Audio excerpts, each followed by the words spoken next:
Okay, so this is how you're going to copy or cite the study get from the Google Scholar or any database.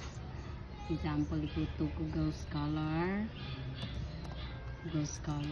click Google Scholar, and then you write your topic or subtopic.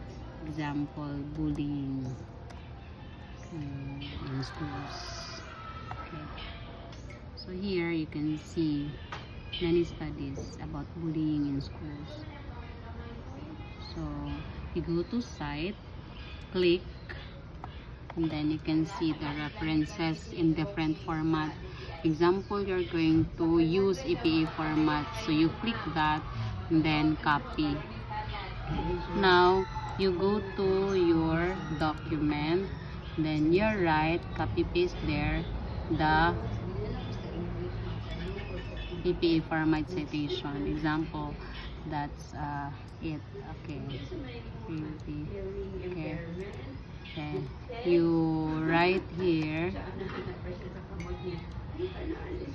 you paste it there. Then example, how do you write that in EPA format after pasting it there? Example, you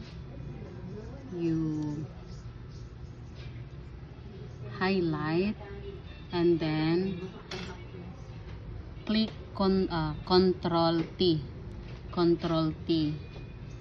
simultaneously, and it will automatically be arranged in EPA format. Sample. Oops. Wait. Control